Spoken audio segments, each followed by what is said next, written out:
Good afternoon, everybody. Welcome to Voice.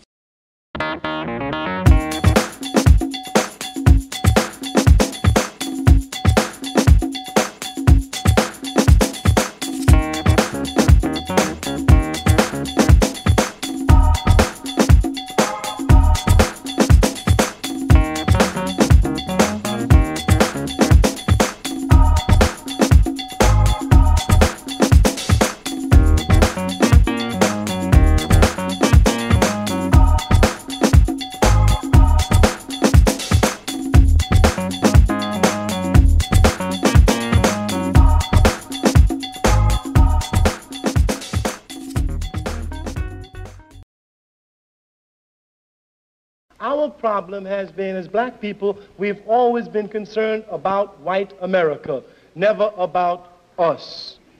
And what we've always thought is that white America equal the same interest as us. That is not true. We must now be concerned with us.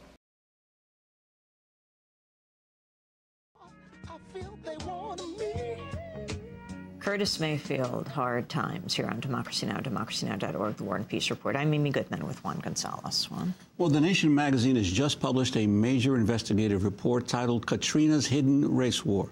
The article examines how a group of white vigilantes in the predominantly white New Orleans neighborhood of Algiers Point shot at least 11 African-American men in the days after Hurricane Katrina. Local police have never conducted investigations into the shootings. The author of the article, A.C. Thompson, will join us in a few minutes, but first we turn to a video produced by the Nation Institute and Hidden Driver. It is narrated by A.C. Thompson and features interviews with some of the victims of the vigilante violence. When Hurricane Katrina ripped into New Orleans, most people tried to flee. In one neighborhood, however, a band of 15 to 30 people refused to evacuate. With the police department crippled, these people amassed weapons and began patrolling the streets. Before long, bullets began to fly. Over the past 18 months, I've interviewed figures on all sides of the gunfire. The gunmen, people who were shot and survived, and witnesses to the violence. Severed from the rest of New Orleans by the river, Algiers Point is an insular, predominantly white neighborhood within the larger Algiers district, which is mostly African American. As word spread that Algiers Point was dry, desperate people fleeing flooded zip codes began headed toward the West Bank. I never thought that I would witness what I did during Katrina. You know, not in Algiers Point. Not among some individuals that I classified as neighbors. We're blocking both ends of the street. This is during Hurricane, Katrina. They're doing looting. They're looting the businesses right now, and we figure they'll eventually get around to looting the houses. Fearing an influx of outsiders, the gunmen of Algiers Point barricaded their streets. Malik Rahim is one of a handful of blacks living in Algiers Point. In the days after Katrina, he says he was threatened at gunpoint by several white neighbors. I couldn't walk through Algiers Point. You couldn't? Oh, no, I could stay on my block. But if I would have turned that corner, I would have been in a firefight. Malik's friend, Reggie Bell, was also confronted at gunpoint. After they caught up with him, they told him to run. And if he would have ran, they was going to kill him. They were going to shoot him in the back. And he told him, he said, hey, man, he said, I live right here. He told him to run. At the ferry terminal in Algiers Point, the National Guard established an evacuation zone and began busing flood victims to Houston. On September 1st, 2005, Donnell Harrington left his home and began walking toward the ferry terminal with his cousin, Marcel Alexander, and a friend, Chris Collins. To get to the evacuation zone, the trio had to walk through Algiers Point. You know, I was talking to my cousin and our friend, and I was telling them that, yeah, we finally about to get out of here. You know, I was talking, because my cousin was on the side of me, on the right side, and I looked down at my arms and everything, and because you know, some of the shots hit me in my arm, my chest, my neck, my stomach, and you know, I just saw blood everywhere. As I'm trying to pick him up, the shots again, so I felt, and Danielle trying to get up, and we always trying. We panicking now. And he was like hollering, like, "You okay? You all right?" And he was, you know, like I said, he was pretty hysterical, man. And when I saw the guy, when I actually recognized the guy with the shotgun, you know, and it was like he was reloading or something. As I'm trying to pick him up, they coming towards us with the gun. Like probably like at that time, like probably 2 or 3 of them. And so now I'm trying to get out this guy, trying to get away from him, you know. 2 of them coming my way, and 1 of them coming at the nail way. But the last I saw the nail, and I'm running. Me and Chris running, and it was like, "Oh, we gonna get you, niggas." I ran up into the corner, and they had these 2 guys in the car. They had these 2 white men in the car, an older white guy and another, you know, a younger white guy, and they had their shirts off. I can remember, you know, and they were like in a small pickup truck. We know y'all, what y'all was doing. We saw y'all. Marcel goes on to say the vigilantes thought he was a looter. And, you know, I'm asking these guys, I'm like, help, you know, help me, you know what I mean? And the guys was like, I can remember him telling me, we can't help you, you know? Get out of here, you know what I'm saying? And one of the guys, one of them, I can remember one of them calling me a nigger, you know, "Get out of here, nigga. We can't help you. We liable to shoot you ourselves." That was the last thing I heard him say. Eventually, Harrington got help. A black neighbor drove him to the hospital, where doctors pulled 7 lead pellets out of his neck and repaired a large hole in his jugular vein, saving him from death. Some of the white men involved in the vigilante group have publicly bragged about taking part in the violence, but none of them has been arrested. In 2005, several of the men talked about their activities in the Danish documentary Welcome to New Orleans. How do you protect yourself? You had to do what you had to do. You know, if you had to shoot somebody, you had to shoot somebody. No, we had that's simple. We had looters. It was great. It was great. It was like pheasant season in South Dakota. Right on. If it moved, you shot it. That's not a pheasant. We're not in South Dakota. What's wrong with this picture? We walked the streets. We had sidearms. You know, you had no choice. It was that bad. Police said just put them on the side because they knew they were doing wrong, you know. He said just put them to the side. That's all we could do. In Chicago. I am no longer a Yankee. No. I earned my wings. He understands the N-word now. I learned my wings. Like it with all the looters and stuff. What looters? You didn't see all the looters? We had 3. They left here, one without a T-shirt and the other's full of buckshot. And we have the T-shirt to prove it. Really? Oh, yeah. What happened? We shot them. What happens in other parts of this state, I don't know about. But over we don't here, care about. But in this neighborhood, we take care of our own. We sent them back into wherever they came from and said, don't come back. That's from the Danish documentary Welcome to New Orleans. A.C. Thompson is with us here in our Firehouse studio in New York, the award-winning journalist on the staff of ProPublica. His article, Katrina's Hidden Race War, appears in The Nation magazine.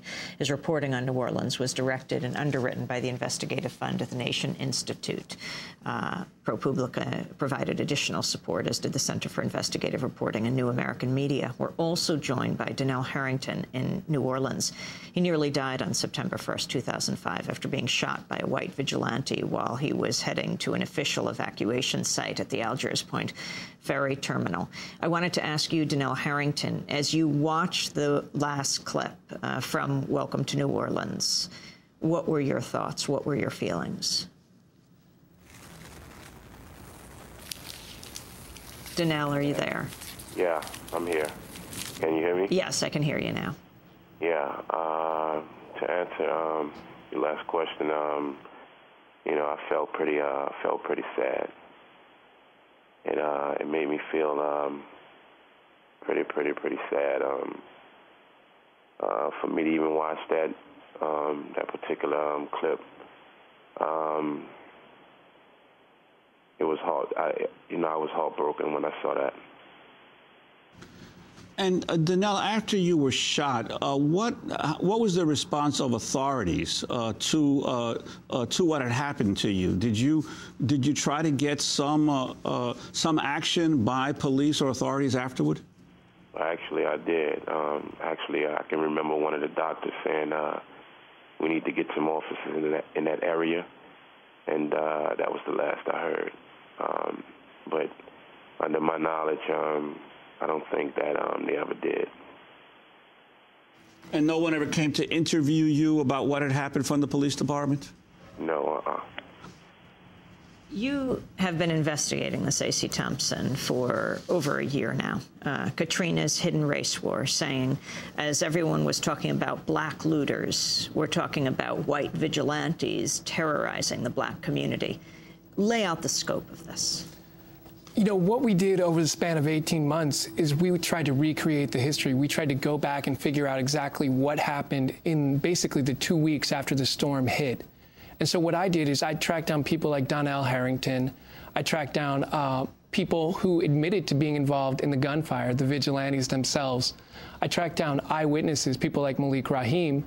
And I asked everyone, what did you see? Don't tell me about what you heard about. Don't tell me about what people told you about. Tell me about what you saw, what you were involved in, what you experienced.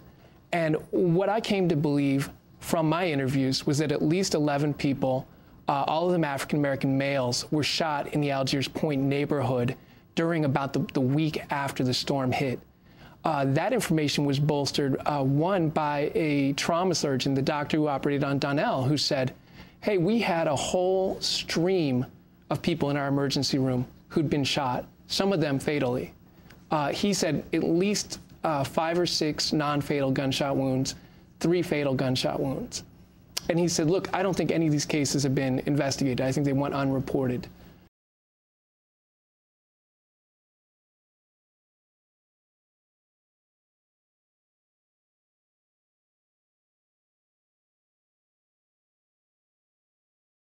The autopsy reports from that time period, and we looked at state death records. And this gave us a sense that definitely there were shootings, and it would not at all be outrageous to think that 11 people were shot during that time period. How'd you get the records? We had to sue Orleans Parish Coroner Frank Minyard for those records because he would not give them to us, even though Louisiana law says that he had to. And again, the issue of why authorities did not bother to investigate any of these shootings. What I was told by former NOPD sources and current NOPD sources is, look, everything was chaos. We were understaffed. Very few people were left in homicide when things returned to semi-normal after the storm. And we just moved on. We forgot about those cases from that time period, and we just dropped them. So basically everything from that time period, the crimes were forgotten. You know, Democracy Now! Went down to New Orleans right after the hurricane, and we spent time with Malik Rahim, who you also interviewed in this documentary. And he brought us down the road from his house to a health center, and in the parking lot there was a dead body of an African-American man. I wanted to go back to this clip. It was quite astounding what happened. With an X revealing the dead body underneath.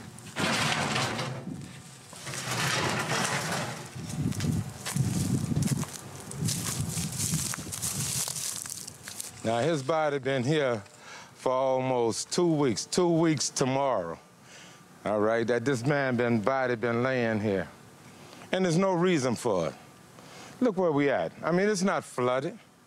There's no reason for them to be and left that body right here like this. I mean, that's just totally disrespect. You know, and I mean, 2 weeks. Every day we ask them about come and pick it up. And they refuse to come and pick it up. And you can see it's literally decomposing right here, right out in the sun. Every day we sit up and we ask them about it. Because, I mean, this is closest you could get to tropical climate in America. And they won't do anything with it. Malik, do you know who this person is? No. But regardless of who it is, I wouldn't care if it's Saddam Hussein. or bin Laden. Nobody deserves to be left here. And the kids pass by here and they're seeing it. I mean, the elderly, this is what frightened a lot of people into leaving. We don't know if he's a victim of vigilantes or what, but that's all we know is that his body has been allowed to remain out here for over 2 weeks. We're standing right outside the health clinic. Its doors are chained. The building is not seriously damaged. No. Have you reached people there? What authorities have you talked to pick up this body?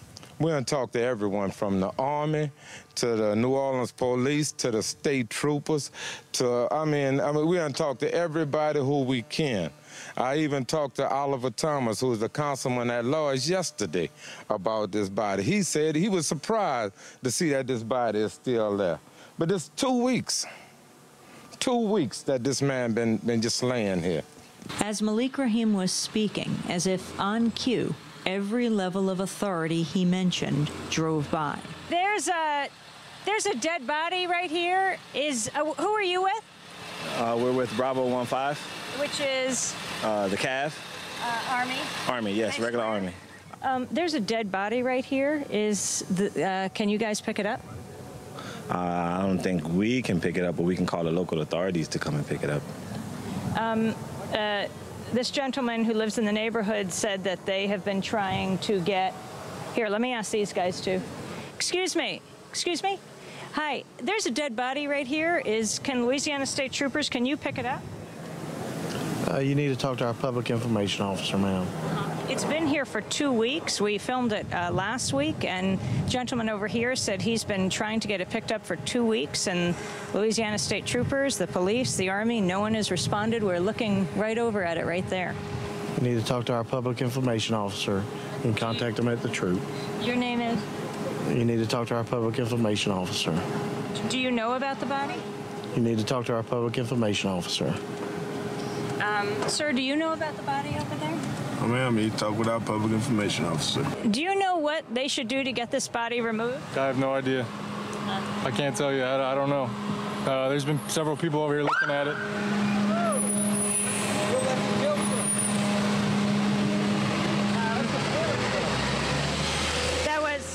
That was Homeland Security that just went by. Sir, what were you saying? There's been several people over here looking at it, but, you know, like I said, I haven't seen anybody take it. Several Army guys? Army. I've seen police over here looking at it. I've seen ambulances looking at it. That's about it. That was just a few weeks after the hurricane in 2005. A.C. Thompson, in your piece, Katrina's Hidden Race War, talk more about the investigation and where it stands today. You know, my investigation is ongoing. People are contacting me. People from Homeland Security, African-American residents of New Orleans, people are contacting me, and I'm going to continue to follow the story. As for the official investigation, there is none, and there has been none.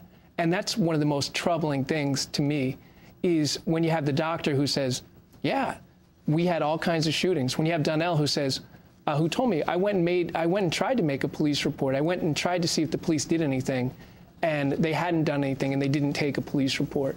When you have people like Malik Rahim, who has been publicly saying for 3 years now, hey, this happened and someone needs to investigate, what's kind of just flabbergasting to me is that people know this story is out. In New Orleans, this story is circulating, and there has been no investigation. And especially in light of all of those early press reports about the looting and the violence that supposedly was occurring among the hurricane victims, to see that these actual murders have gone uninvestigated or almost unreported, except for your work, is astounding. You know, it really is a thing where when I spoke to the vigilantes, they said we were listening to the TV, we were listening to the radio, and there were these reports, some of them coming from then Chief of Police Eddie Compass and Mayor Ray Nagin, about how chaotic things were. So we were scared, we were fearful. We thought, one said, we thought we were doomed. Another one said, the people coming across to our neighborhood, I considered them hoodlums from the lower 9th Ward. And so I think partially what you had was a climate of fear stoked by the media and stoked by public officials who were basically spreading rumors. And then you had a neighborhood that tried to barricade itself and turn itself into a little garrison community. Tell us about the man whose dead body was burned, perhaps by the police, not clear. Tell us that situation. You know, this story is one that really shocked me. I've been reporting on crime for more than 10 years, and this I found incredibly shocking. This is the story of Henry Glover. Henry Glover is a guy who, shortly after the storm in the Algiers neighborhood, was shot by an unknown assailant.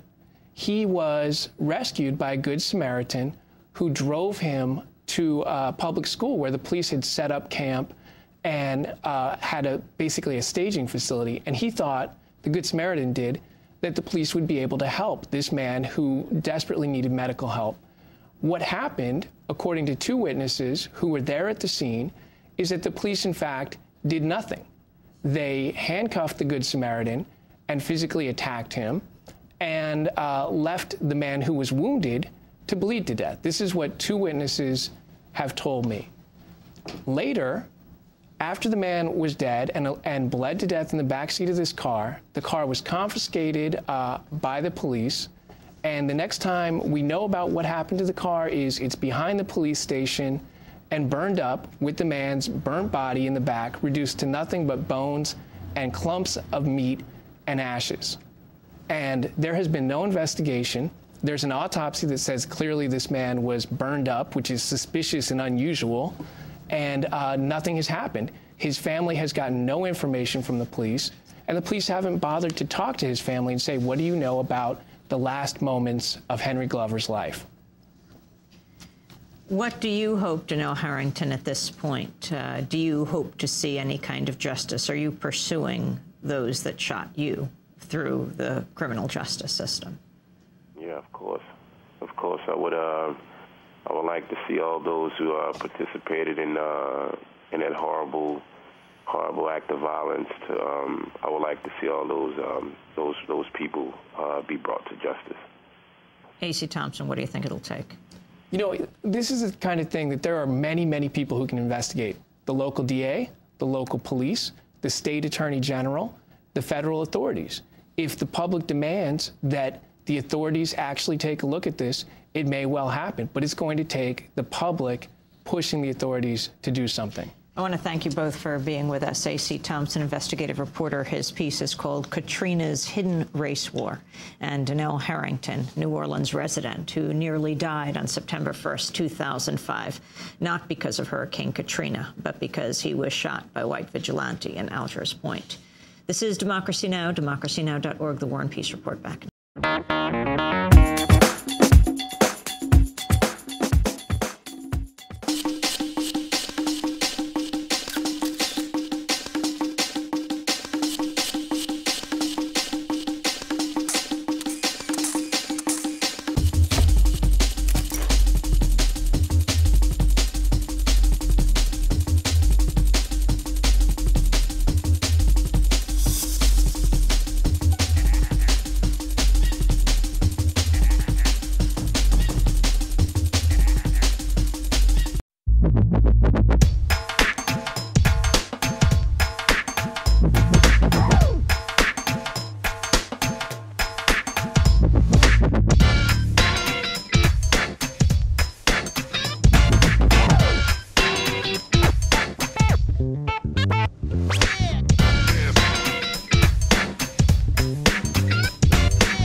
wake of Hurricane Katrina, I had a woman, I've never really said this in public out loud in front of a lot of cameras, and there's a lot of cameras in this room now. But I had a mother to call me because her son had a very gruesome task. Her son's charge by the Department of Defense was to process 5,000 bodies that had received a single bullet wound to the head. And these were mostly males. And her son was afraid to talk because he had signed a silence agreement. So he only complained to his mother. But the data about these individuals was entered into a Pentagon computer. And then reportedly, the bodies were dumped in a swamp in Louisiana. This is as a result of the tragedy of Hurricane Katrina. Now, I have and I have verification from insiders who wish to remain anonymous at the Red Cross that this is true. I suspect that these were prisoners, and so you know this investigation of the whole prison industrial complex is extremely important, and it should not end with just a question of the nature of prisons in our country, but these 5,000 souls also need some justice too. And we turn to the new convictions in the continuing federal probe of police behavior after Hurricane Katrina. A jury found 5 current or former police officers guilty today in the deadly shootings on a New Orleans bridge. Judy Woodruff has the story. In the chaos following the historic flooding from 2005's Hurricane Katrina, another tragedy unfolded. 1 week after Katrina's initial blow to New Orleans, police shot 6 unarmed people on the city's Danziger Bridge after officers said they were responding to the distress call of another shooting. 2 of those 6 were killed, 17-year-old James Brissett and a 40-year-old mentally disabled man, Ronald Madison. Madison was killed when police chased him and his brother Lance, who was with him as they tried to find safe haven. Lance Madison was later arrested and accused of firing at police, according to prosecutors. But today, in federal court, a jury convicted a former police officer, a retired sergeant, and 3 current members of the New Orleans Police Department, all on charges stemming from a cover-up. All but 1 were convicted of civil rights violations connected with the shootings as well. James Brissett's mother spoke of her loss after the verdict. They took the twinkle out my eye, the song out of my heart, and blew out my candle. But it's going to be all right because justice has been served. And Lance Madison, who lost his brother and nearly lost his freedom, expressed his thanks to the jury. I am thankful for having some closure after 60 long years and struggling for justice. I am most grateful to my family, especially to my brother Romeo. Without the support and hard work of my family, I might still be in prison for false charges, and the truth about what happened on the Danziger Bridge might never have been known. The trial was a high-profile test of the Justice Department's effort to clean up a police department marred by a reputation for corruption and brutality. A total of 20 current or former New Orleans police officers were charged last year in a series of federal probes. Most of the cases center on actions during the aftermath of the storm, which plunged the city into a state of lawlessness. 2 cases have already gone to trial. Jim Letton is the U.S. Attorney for Louisiana's Eastern District. Today's verdict by these jurors sends a powerful, unmistakable message to public servants, to law enforcement officers, and to the citizens we serve, and indeed to the world. that message is that public officials, and especially law enforcement officers, will be held accountable for their acts, and that any abuse of power, especially that power that violates the rights and the civil liberties of our citizens, will have serious consequences. Sentencing is set for December 14th. And for more about the case and the inquiry into the New Orleans Police Department, Campbell Robertson has been covering this trial, including today's verdict, for the New York Times. And he joins us now from New Orleans. Campbell Robertson, thank you for being with us. What would you add to the account we just shared about the prosecution's case? You wrote that it was a grisly account. I believe that was your word. Well, this account started coming out over some time. There have been 5 police officers who've pled guilty, some of whom were actually firing at the bridge that day, other ones who were involved in the cover-up.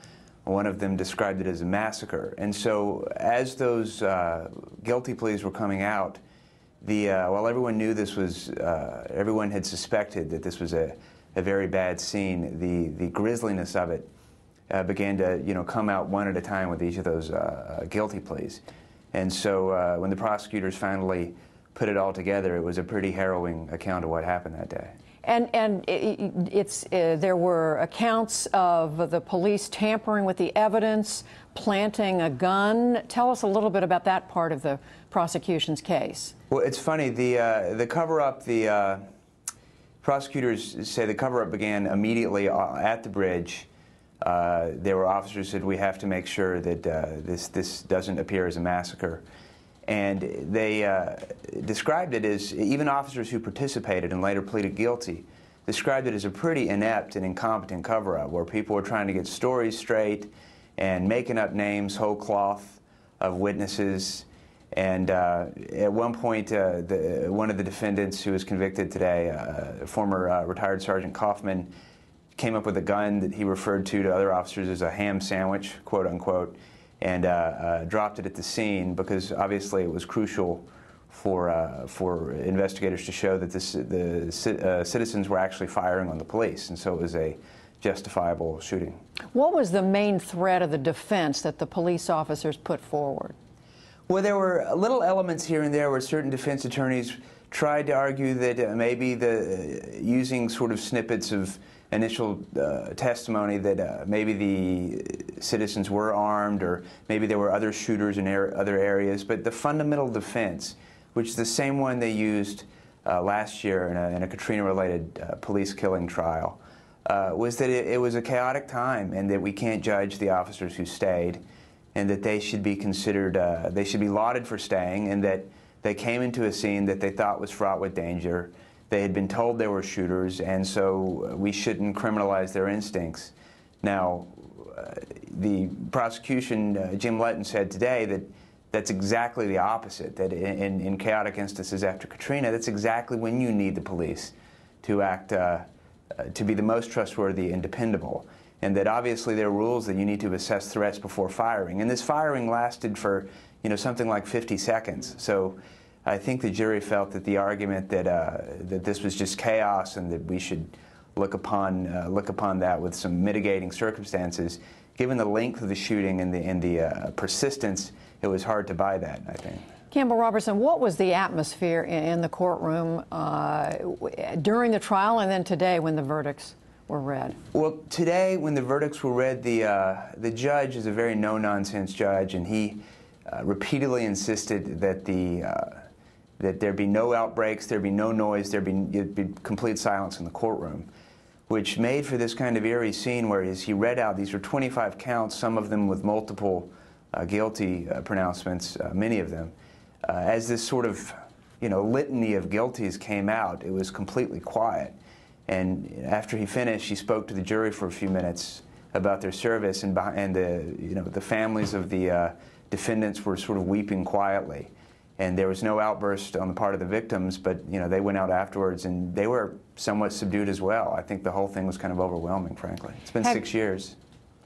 Yeah. Have you had a chance to get a sense of how the city of New Orleans, the people of New Orleans, have reacted to this or been reacting to the trial?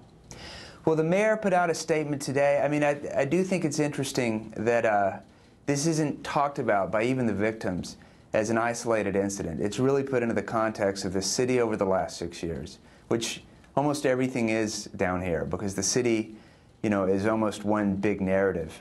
And with the struggles that the police department has had and the struggles that the city has had with their own police department, I think this is seen as hopefully a turning point. There's a lot to come, and there's a lot of skepticism.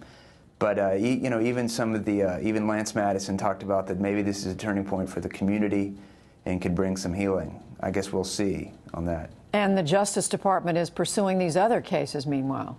Sure, they have criminal cases that are ongoing. They also have a pretty wide-ranging civil case, sort of like what they did with the LAPD in the 90s, which would end, they're in negotiations with the city right now for a consent decree, which would mandate some pretty wide-ranging reforms. I mean, senior justice officials say that they've never seen anything quite as bad as the New Orleans Police Department when they found it. So one can't look at this as an isolated case, an isolated trial.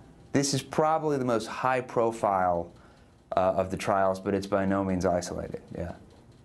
Well, we're going to leave it there. Campbell Robertson with the New York Times joining us from New Orleans. Thank you very much. Thank you.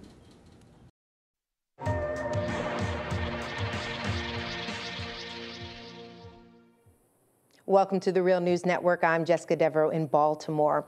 On Tuesday, a federal judge ordered a retrial for 5 New Orleans police officers who were convicted of civil rights violations in the shooting of 6 unarmed civilians in the aftermath of Hurricane Katrina. The judge said grotesque prosecutorial misconduct during the trial necessitated a retrial. Joining us to discuss all this is Glenn Ford. Glenn is the executive editor of the Black Agenda Report. Thanks for being with us, Glenn. Thank you for the invitation. So, Glenn, let's talk about the significance of this court order and what this means for communities of color and who have a history of being policed aggressively in the past. Well, for the Black people of New Orleans, the Danziger Bridge case was one of the very few cases in which someone was being called to account for the killing of at least some Black folks during the Katrina catastrophe. One criminologist at Southern University, that's a Black institution near New Orleans, said that we may never know how many Black people were shot and killed and whose bodies may never be found in the wake of Katrina.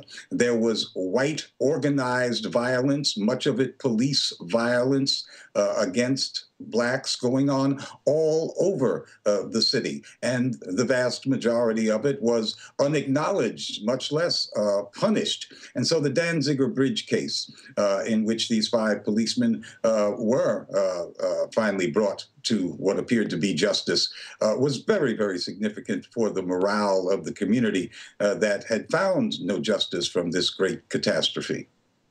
And the U.S. District Judge Kurt Engelhardt, he wrote that, quote, retrying this case is a very small price to pay in order to protect the validity of the verdict in this case, the institutional integrity of this court, and the criminal justice system as a whole. Isn't this a valid justification for a retrial?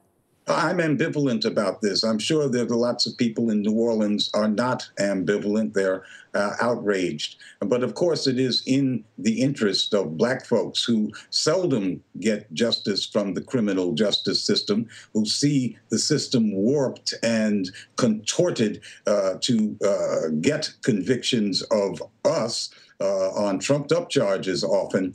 It's in our interest that there be integrity in the court system. What is, of course, strange here is that prosecutors are being punished for clearly stating their belief that the defendants were guilty and that the system was corrupt. Well, prosecutors abuse their power in that way every day, to the extent that most Americans don't don't know that the prosecutor's duty is not to get convictions, but to find the truth in a case.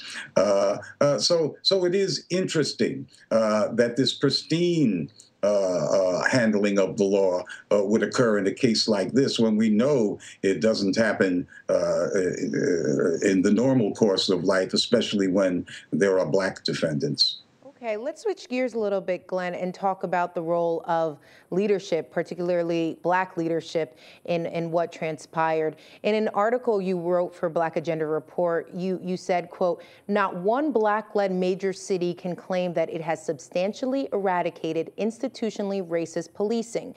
Apparently, that's not a priority of the Black misleadership class." First of all, can you just define for us the Black misleadership class, and what role do you think they play in enabling discriminatory policing? Well, when I wrote about that, I particularly had in mind Newark, New Jersey, which has been Black-led since 1970, and yet is a cesspool of police brutality, not just white police brutality against Blacks, but Black police brutality. And New Orleans was one such city. And New Orleans, until I believe in the last couple of years, has been Black-led for decades, and a notoriously brutal police force, including the Black police who served on that force, some of whom were engaged in blatant criminal activity and even assassinations of civilians. So there is no doubt, of course, in any of our cities that institutional racism reigns, an institutional racism that is so pervasive that it affects the Black police as well. Regarding the Black misleadership class, and within that grouping, I include most Black elected officials and most or many of the traditional civil rights organizations. There is a class character to this leadership, and it is a class that desires as much to separate itself from the lower, poorer classes of Blacks as to make common cause with them. So we see, for example, in the mid-'80s, that half of the Congressional Black Caucus voted for that clearly, patently racist crack cocaine 100-to-1 a penalty bill that was before the Congress, and it was the math was racist, but they were just as easily, or nearly just as easily, stampeded into enacting racist legislation that was predictable would lead to the incarceration of hundreds of thousands of Black people for draconian lengths of time as white legislators. Regarding that class and New Orleans, I remember very well the case in New Orleans in the 1880s, in which an organization that looked very much like a precursor to the NAACP filed a petition with the white mayor of New Orleans. They were complaining because Black female prisoners in the city during daylight hours were wielding brooms and such, and cleaning out the streets. Their petition was not concerned about whether these prisoners wanted to be on the streets cleaning them up rather than in the dungeons that were the prisons of that day. But they thought that having these women, many of whom had been arrested for prostitution, in broad daylight performing such labor made the rest of what they called the colored race look bad. So their concern was not for the conditions of these poor women who were prisoners of the New Orleans criminal justice system, but for the image of the better class of colored folk in that city. And I think that same attitude prevails among much of the Black misleadership class today. Okay, well, we'll certainly be keeping track of this story and the retrial. Thank you so much for joining us, Glenn. Thank you. And thank you for joining us on the Real News Network.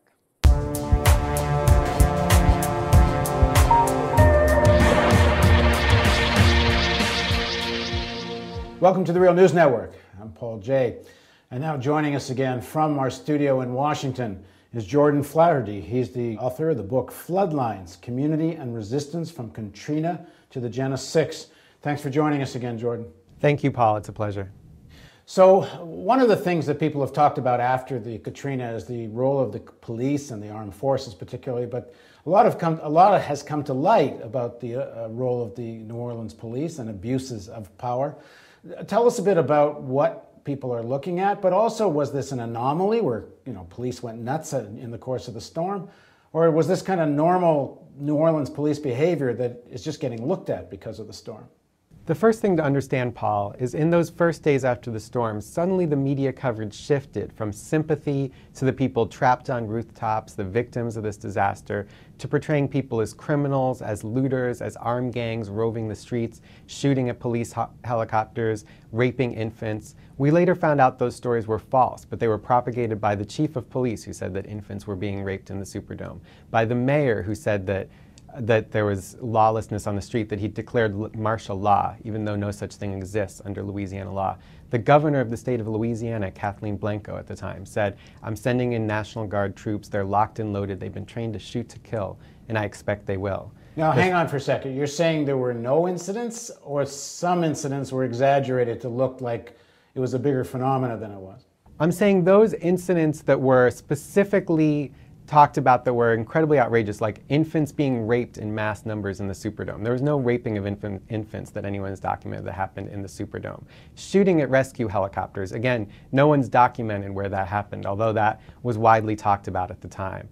Another incident that was talked about, the second in charge of police department said he heard officers radioing in saying they needed more ammo. They were running out of ammo, like they were in a wartime situation. Again, this call never actually happened. So these major incidents that were talked about never happened. There were certainly people, both police officers and regular civilians, that were taking goods out of stores, mostly food and water, to feed people in their community. But the massive, violent outbreak that was talked about in the news that was used to demonize people, that actually didn't happen.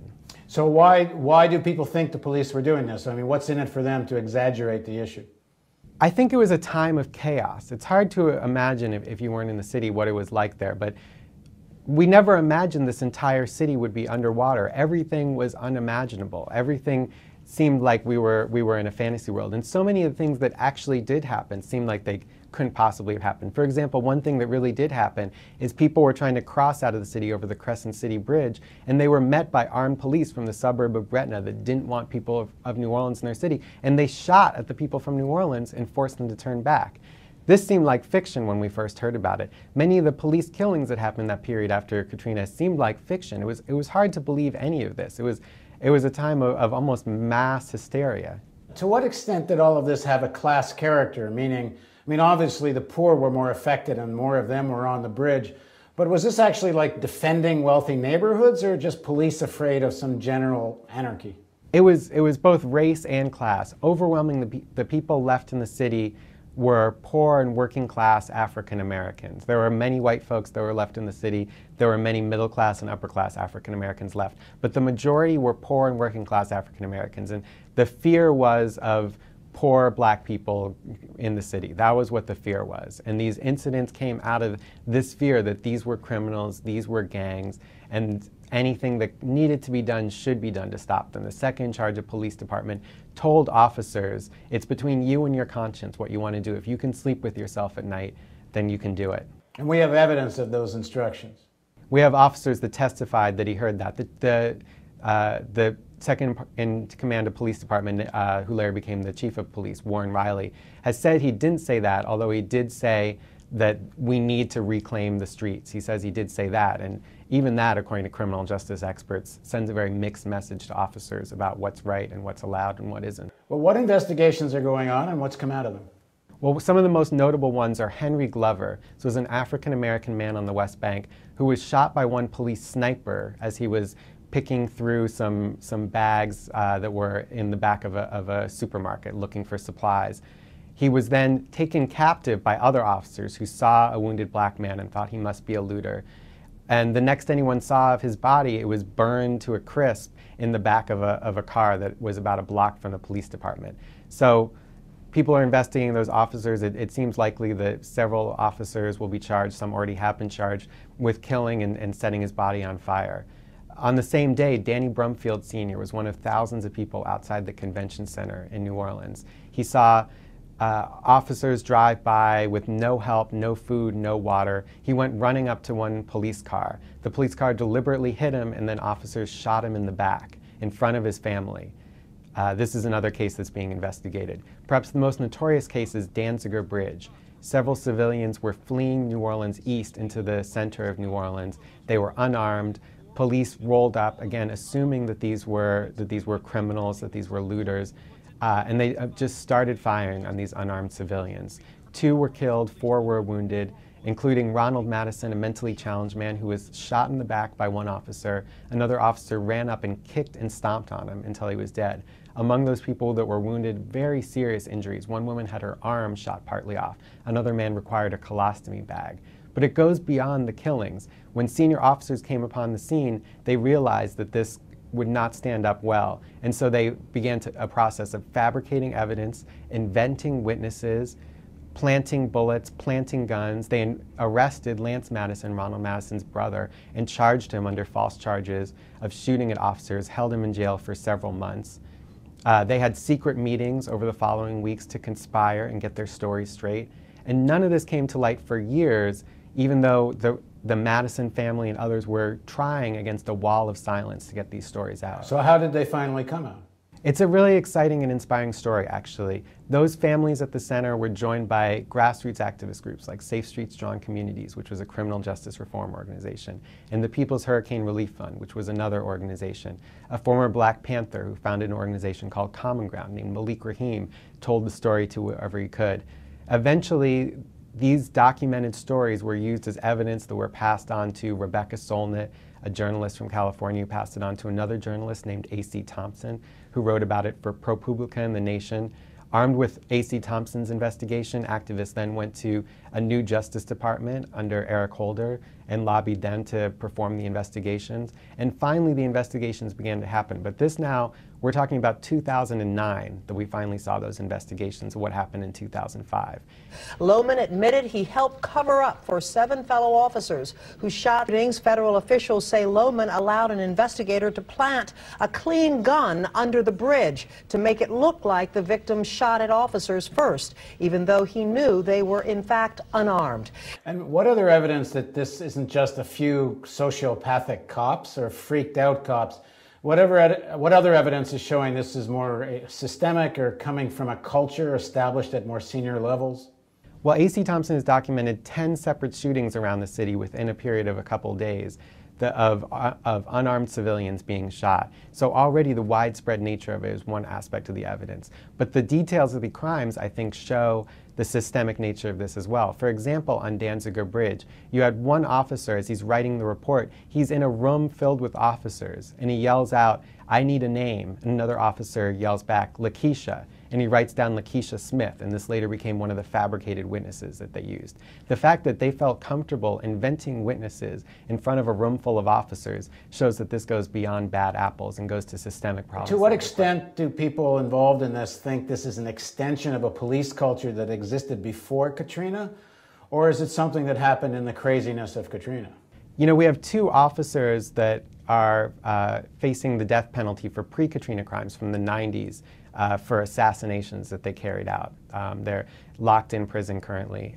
We have some of the cases that the feds are investigating right now include Raymond Robert, who was badly beaten by officers in the months before Katrina.